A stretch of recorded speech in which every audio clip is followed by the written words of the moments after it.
Hi. Before going to video, please subscribe to my channel for more interesting stuff. Story from r/no sleep. Posted by u/. My mother turned herself into a monster.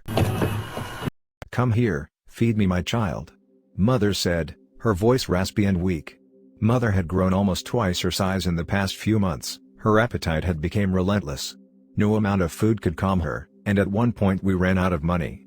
In rural Arkansas, when you don't have any money, and your mother has grown to the size of a small car due to her appetite, you do all you can to help feed her. The way I coped was rats. So many rats. Mother kissed my hand. "You know I love you, sweet pea." Her eyes were closed, her mind was somewhere else. A world where she could walk and move, only in her head. "Please bring me my dinner, I can't take it anymore," she said. I ran out of the room. Thousands of rats lived underneath our house. I don't know how, or why, but they did. This of course made it easy to catch them. Just leave a few traps outside and a rat is bound to end up walking over it. For every one of my mother's meals, I gathered the rats in a big bucket. There was no need to prepare them in any way. Mother ate everything. She got very angry and violent when she was hungry. She would throw things and break stuff, then tell me to clean her mess up so she could break everything again. It was hard living with her, but I loved her and she loved me. I could still hear her tantrum through the house walls when I saw it. A black cat was caught in my traps, her back paw was smashed in its claws. Mother's screaming grew louder. I quickly gathered enough rats to quiet Mom, and gave her the bucket. She hadn't gone that long without food in years. Her skin was as red as blood and it was burning to the touch. She devoured the dead rats in one bite. Her mouth grew twice its size to fit all of them. I stayed away from her for the rest of the night, until she was hungry again. The cat didn't growl when I picked her up. I'd imagine she was in too much pain too. "Don't cry, sweet girl. I'll make it better." I echoed the words Mom told to me as a child. The trap cut right through her bone. The paw was beyond saving. Mom was asleep now. Nothing could wake her after a meal, a perfect chance to sneak past. I took the cat up the stairs to my room to clean and bandage her wound. I was 13 at the time.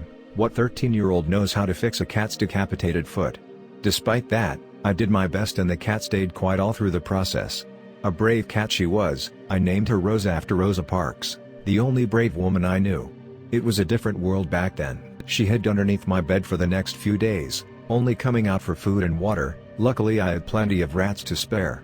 I put a box full of dirt next to the bed and she used it as a litter box, only going to the bathroom when I was out of the room. She still wasn't used to me. Fortunately that would change. A point came when Mom's hunger began to be too much to handle. She stayed up all night crying and banging around. If she wasn't so big, then I would be afraid of what she would have done to me, but she couldn't walk. Her life was spent on that couch, and until she died she would have stayed there. Until she didn't. I spent a little bit too much time playing with Rosa and missed Mom's feeding. I never heard any screaming or a tantrum, but when I went downstairs she was gone.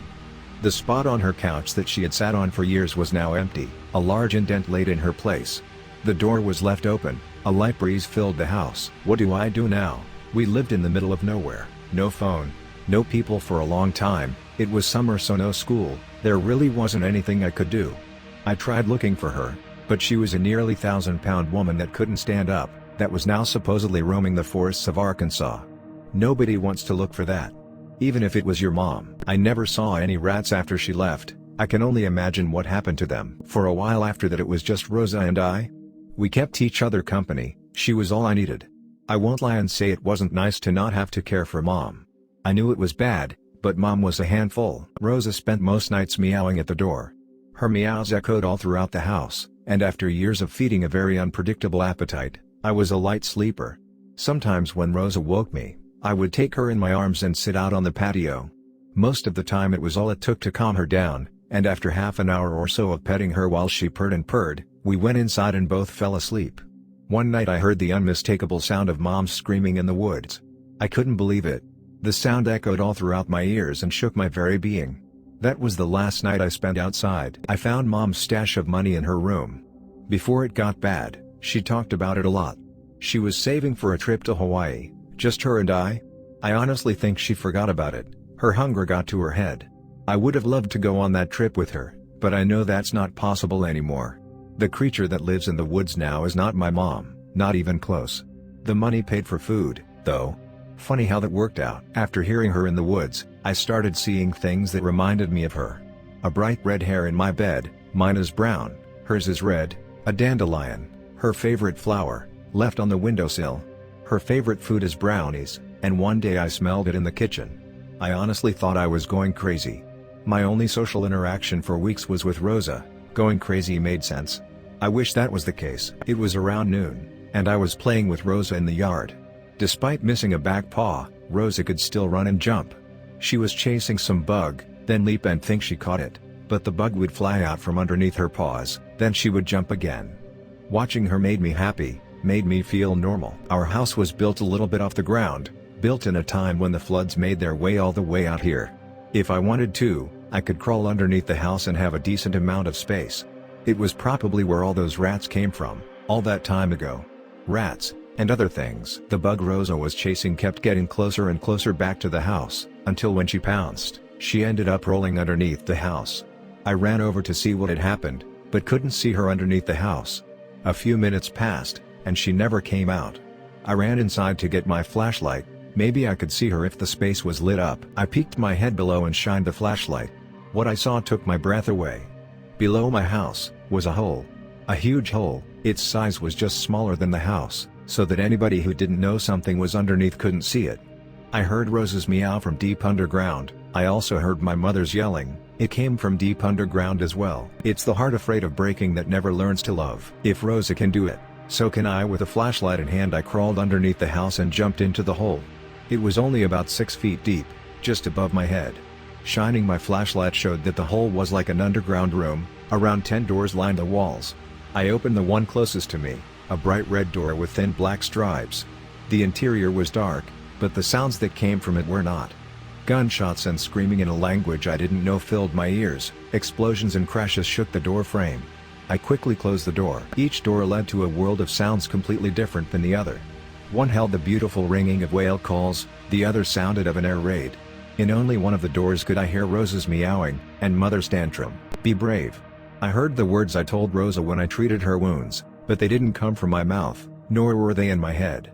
The sound came from all around me, like each door was speaking to me. Don't throw your life away, my child. Not like me, you're smart and strong, destined to do great things. Now feed mama, I can't take it anymore. Those words came back to me, after all this time. Problems don't go away, they only get bigger. I shined the light into the doorway. A staircase looked back at me. Don't go back, Rosa is in there, she needs help. It smelled like brownies in the stairs, dirty, wet, moldy brownies. The staircase spiraled down for so long, I had to have been walking for at least half an hour. As I went down, moths started to appear on the walls until by the end of the stairs, all of the wall was covered in moths. One flew onto my nose and looked into my eyes. You don't belong here, young one. Its eyes told me. I swatted it away. I belong wherever Mom and Rosa are. At the end of the stairs stood another door. Dandelions were painted on it. They seemed to spell out love in an abstract way. I hope that's what they spelled. Mother's screaming was the loudest at this point. I could barely think it was so loud. Rosa's paw tracks stopped just before the door. I shined my light around to look for her, and saw she stood right behind me. Sometimes it helps to be a black cat, makes it easy to blend in. I stood at the door for several minutes, debating whether to go in or not. I wasn't prepared for what I would see behind the door. I don't think anybody would have been. Rosa walked past me and rubbed against the door. She was ready. I would have to keep up. I opened the door, and sure enough, Mom was in the middle of a huge room, bigger than any house I had ever seen. Mom had grown almost 4 times her old size. She had to have been at least 3,000 pounds. Her body no longer looked human, it was just a huge blob of skin and fat. What have you become, sweet girl? Creatures with no eyes drove wheelbarrows full of dirt up her body and dumped the dirt into her mouth. They were feeding her. The creatures must have been moles, however I had never seen moles that size. They were almost my height. Mom radiated a slight glow, illuminating the huge room. The moles were digging cave entrances all around the walls. Mom was the perfect dirt disposal for their projects. Almost as if they planned this. I wasn't watching Rosa, and before I could do anything about it, she entered the cavern, running straight towards Mom. My heart dropped. There was nothing I could have done except for watch from the sidelines as Rosa doomed herself. I didn't know what those moles could do, or if Mom would eat me herself. I couldn't risk going after her, but Rosa didn't get caught. She flew across the floor, completely unnoticed. It really does help being a black cat. Rosa walked right up to the base of Mom, and sunk her claws into her body. Immediately, Mother began to deflate. All of the trash and dirt that was fed to her now poured out of her body. The moles ran into their caves for cover, and I sprinted past them to get to Mother. On top of a mountain of garbage, lay my dying, beautiful mother. Her eyes barely open, a soul just slightly hanging on. I fell into her arms and she embraced me with what little strength she had. "I'm so sorry, my baby," she said, over and over again. Hundreds of feet underground, in trash and dirt, with a body completely mangled, my mother died. Her last words, whispered into my ears as she drifted away, "I love you, my darling. Remember that for eternity." I fell asleep next to her. When I woke up, the moths covered her body. "Let's go home, Mom," I told her, tears still lingering in my eyes. The moths picked her now frail body up, a shell of what she used to be. Rose led the way up the stairs, through a life of twisted and forgotten dreams. I buried Mom in the backyard. Dandelions grew all around her grave. "Fly away, my love. I'm sure you're happier in the clouds." I live with my uncle. He took me in after finding out about what happened, and we moved to Texas afterwards. We both had to start a new life. Seeing her grave every day wasn't healthy for me. We visit sometimes, but I think Mom would have liked it this way. She was always a pretty secluded person. And back in Arkansas, after Mom's death, I still heard that screaming in the woods. Hungry, deep screaming. Be safe out there, you never know what is coming to get you. Thanks for watching. Please do like, share, comment and subscribe for more videos.